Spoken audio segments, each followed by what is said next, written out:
contra o bolsonarismo, né? E, de certa forma, de certa forma nada, eles se retroalimentam de verdade, os extremos em geral se retroalimentam, o que faz com que o Ciro, por exemplo, nunca seja presidente do Brasil, né? É, tu sente que essa polarização, ela continua, a gente falou aí desse período de bolsonarismo e lulismo, mas uma polarização é algo natural numa democracia. Ela Natural. continuará com outros atores, talvez, e a gente pode esperar, ou eu tô sendo meio besta de esperar de uma forma mais branda, mais racional. Não, eu acho que a polarização, polarização é uma coisa boa. É. Polarização é uma coisa boa. Você põe um problema na mesa e você tem duas, três formas de enxergar e resolver aquele problema. Não é ruim. O ex-presidente Michel Temer fez um artigo outro dia dizendo que é ruim é o radicalismo, a radicalização. Você é um idiota só porque você não é eu. Uhum. Aí não dá, entendeu?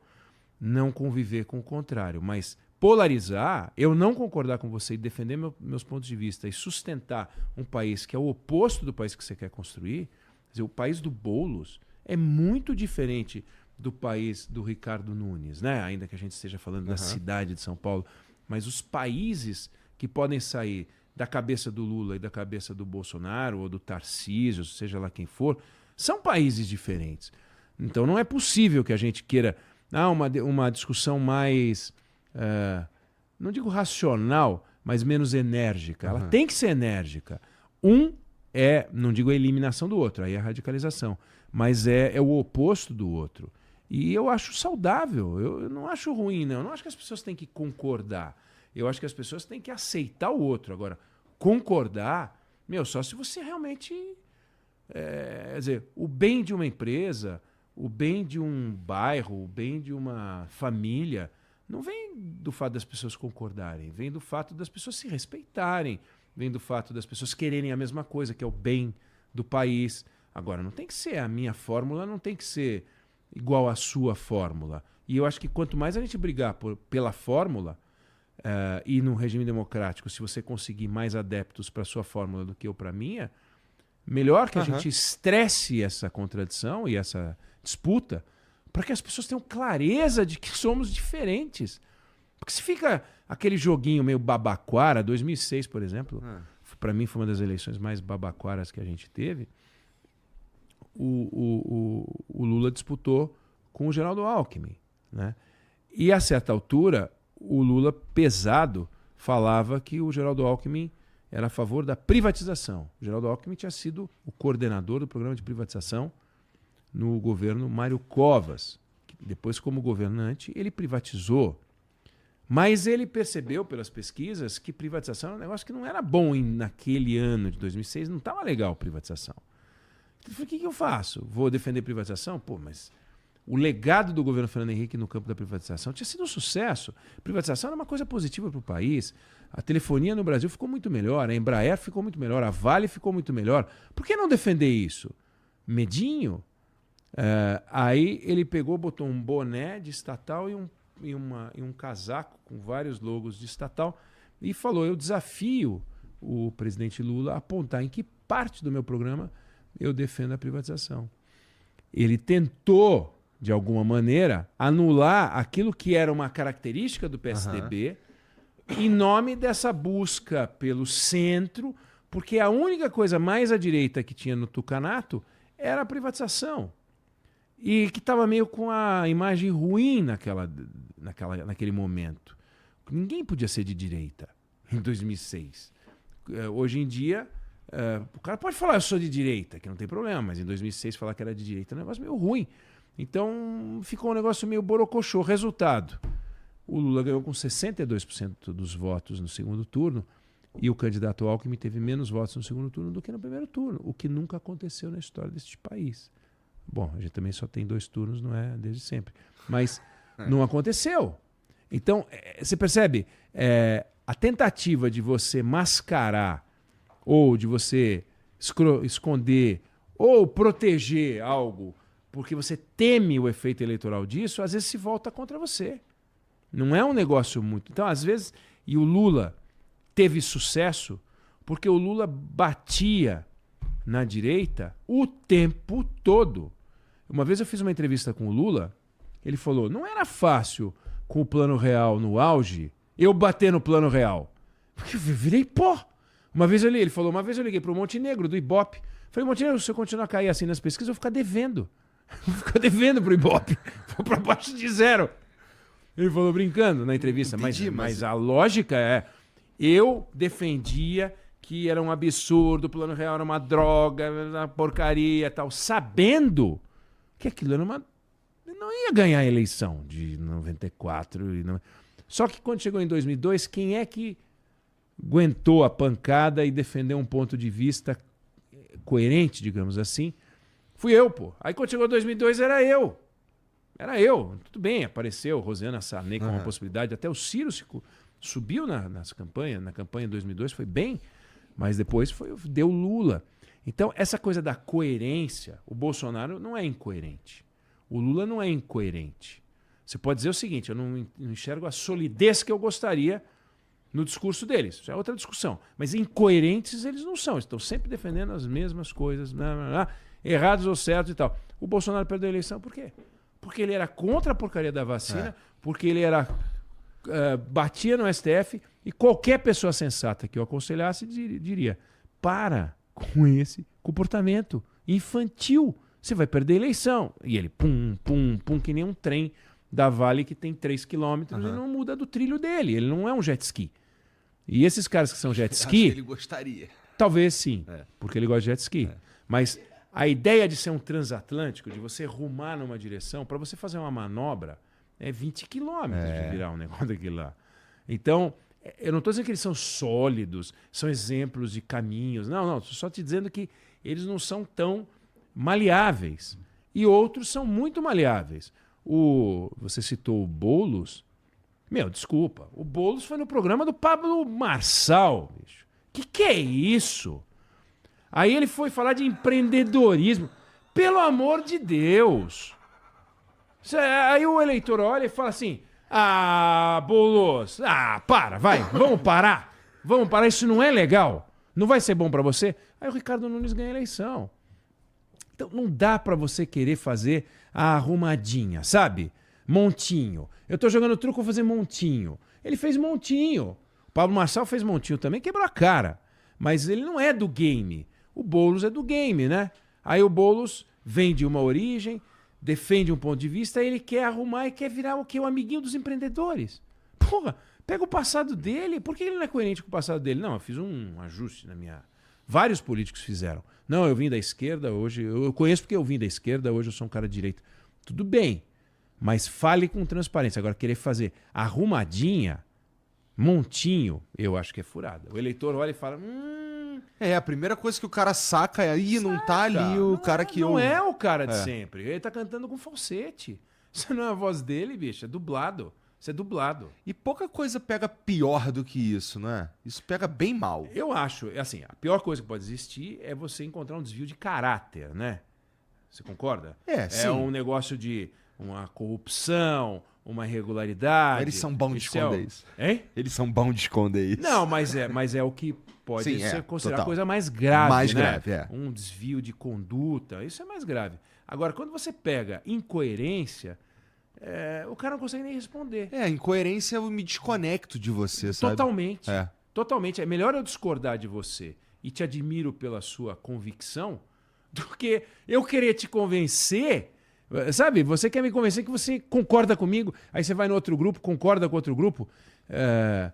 Eu não me lembro qual era o político, mas a história atribui ao Fernando Henrique também. Diz que o Fernando Henrique... o assessor do lado dele, entrou um político para conversar com o Fernando Henrique e o Fernando Henrique concordou com tudo que o político falou.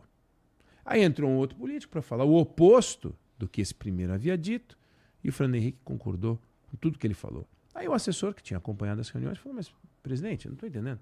O senhor recebeu o deputado fulano, que é meio à direita, e falou os assuntos e o senhor concordou. Aí o senhor recebeu o outro, falou o oposto e o senhor concordou? Ele falou assim, você tem razão. Concordou com o cara também. Ou seja, é muito simples. Mas esse é o Fernando Henrique, que era um gênio da relação política. Tinha um camarada que foi presidente da Câmara dos Deputados, ia conversar com ele para pedir uns cargos. Eu quero botar um cara no Denox. Aí ele ia conversar com o Fernando Henrique, e o Fernando Henrique começava a falar de Cornell, começava a falar de Columbia University, começava a falar do Obama, começava a falar do Clinton. Aí o cara falava, eu ia ficando molinho, porque ele me seduzia com aquela conversa. No final eu ia embora e esquecia de pedir meus cargos. Mas aí eu aprendi como lida com o Fernando Henrique. Eu comecei a pegar e botava num papelzinho e punha no bolso, porque ele vai me pegar. Então eu punha no bolso, chegava lá, ele começava o Clinton e o Obama e não sei o quê, e a Cornell University e Harvard. E aí no final, quando ele estava me levando para a porta, presidente, eu só tenho aqui um papelzinho, queria que o senhor me ajudasse. Porque senão não dá. Senão não dá, que o cara é um sedutor. Esses grandes políticos. Bom, você conhece o Lula, você conhece o Bolsonaro, você conhece esses caras. Bicho, é complexo lidar com essa gente, né? Eles são muito diferentes um do outro, especificamente. Esses dois são muito diferentes. Muito diferentes. Eles operam diferente mesmo, sabe? Eles lidam com a coisa, com o jogo, de um jeito diferente, sabe? Mas não são neutros, né? Eles não entram numa sala e você não os percebe. Não. Eles são o centro. É assim, eles têm uma energia vital. O Bolsonaro tem. O Lula também tem. O Fernando Henrique tem. O Collor tinha. Esses personagens têm isso dentro deles, né? Que é uma energia vital. Eles conseguem ser protagonistas e centro das atenções onde quer que eles estejam. E isso é uma coisa importante que esses líderes têm, né? Pois é. E eles sabem usar isso com bastante força, cara. Quando é sempre arrastando uma galera. A última vez que o Bolsonaro veio aqui, tinha uma galera ali na frente também. Os caras o veem como é mais que um líder, sabe? É meio... E aí ele entra nessa, tipo, como assim eu tava liderando o 8 de janeiro ou qualquer coisa assim? Mas, pô, era... Então fala, né? Então fala, ó, sai daí, galera. Ele diz que falou, né? Mas, pô, então diz com mais força, né? Sai da frente do quartel e tal. Tinha até uns caras fazendo gracinha lá, tentando se comunicar, pedindo SOS pro ET. Lembra dessa daí, cara? Isso aí, na verdade. E tem uma discussão que também é jurídica, mas é muito curiosa, né? Sobre o papel das pessoas o papel jurídico, né? A responsabilidade jurídica em alguns eventos que envolve o Bolsonaro. Por que o Bolsonaro é responsabilizado por aquilo que aconteceu no 8 de janeiro se ele estava nos Estados Unidos? Ele falou, mas eu estava nos Estados Unidos, né? Então, você imagina o seguinte, que é um crime, né? Ele é acusado de cometer crimes. Digamos que um grupo de 4, 5 pessoas resolva cometer um crime. Sei lá, roubar um banco. E um deles recebe a tarefa de ficar do lado de fora. Não entra. Por algum motivo, ele tinha que ficar do lado de fora. E o papel dele é, se aparecer polícia, qualquer coisa, bicho, se acende um cigarro. Só isso. E a gente já vai saber que a gente precisa fugir. Esse é o papel dele. Aí, na hora em que todos são pegos, esse cara que contratou o advogado fala, mas escuta, ele não fez nada, ele só acendeu um cigarro. Não invadiu, ele não é ladrão. Não tá. Então, existe uma organização, uma lógica que é assim, você é responsável, se você participou do processo, por todos os crimes, desde que você tenha sido parte daquilo. Então, o fato de você não entrar no banco não significa que você não vai responder por roubar banco, porque você ficou do lado de fora. Você mandar matar alguém... Também. Aí é mando. Mas eu digo, o crime em si é atribuído a todos os personagens e o Alexandre de Moraes resolveu que todos aqueles personagens que estavam no 8 de janeiro... entendi. Não importa que papel tinha, mas ela ficou do lado de fora. Ficou do lado de fora, mas você fazia parte de um grupo que tinha por objetivo derrubar o governo. Então você responde por todos os crimes. Essa é a lógica dele. Você pode dizer, para ela não serve. Mas como serviu para ela, também serve para o Bolsonaro. Fala, pô, se você era o líder, tudo o que aconteceu, depredações, enfim, todas as consequências, vale para todo mundo que estava lá. Ainda mais para quem é acusado de ser o responsável. Né? E o que tu acha da teoria que isso é um troço... O 8 de janeiro é um troço que foi inventado não, mas orquestrado pela esquerda? Não, isso é ridículo. Não, é completamente ridículo. O que eu acho é... O Brasil é um país que, para algumas coisas, a gente tem mais sorte que juízo, né? A gente tem mais sorte que juízo.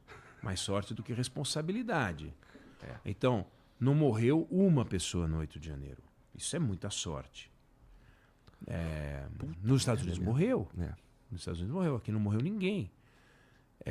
Agora, digamos que a estrutura de segurança, a cargo do Distrito Federal, mas também com responsabilidade das Forças Armadas, tivesse colocado aqueles grandes obstáculos de concreto.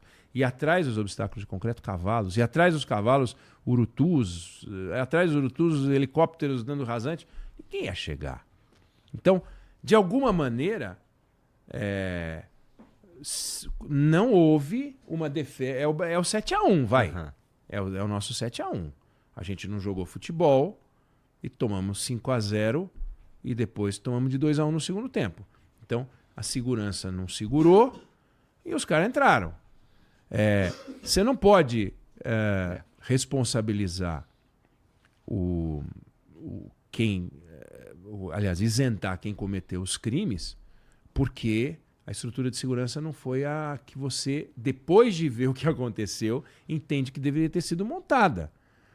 Então, assim... Um dos argumentos do Bolsonaro os caras sabiam, eles tinham inteligência que os caras estavam se movimentando pra lá. Tá bom, digamos que... É evidente que sim. Uhum. Mas o que talvez ninguém tenha imaginado é que aquilo viraria o que virou. Uhum. Mas não vem ao caso. O que está sendo julgado nesse momento vocês tentaram fazer alguma coisa? Houve uma tentativa de golpe? Qual é o escopo dessa tentativa de golpe? A partir do 8 de janeiro, o Supremo já resolveu qual é. Aquele monte de condenação que você viu, com aquele monte de crime, com aquele monte de gente. Agora é a outra turma. É a turma do alto comando, são os militares, é o Bolsonaro, é outro mundo. Só que são coisas que aconteceram não ao mesmo tempo, mas esta que vai ser julgada agora envolve o Bolsonaro, começou antes e na interpretação do Supremo da Procuradoria termina no 8 de janeiro. Independente de terminar ou não no 8 de janeiro, tudo que aconteceu antes já é suficiente para você, lendo a denúncia, falar, teve coisa aqui que... você vai chamar do que isso? Você vai chamar do quê? Convescote? Encontro social para discussão e reflexão. Exato. Você puta nome bosta, mas o que vai fazer? O que esses caras estavam fazendo lá, reunidos? Para que ele reuniu os comandantes militares? A última vez que eu ouvi isso aí tem 20 anos, cara. Exato. Mas vamos achar um nome pior, então. Entendeu? Assim, vamos achar um nome ruim para aquilo que eles fizeram. Indiscutivelmente, houve uma tentativa, sim, de virada de mesa. Não há dúvida que houve uma tentativa de virada de mesa. Quanto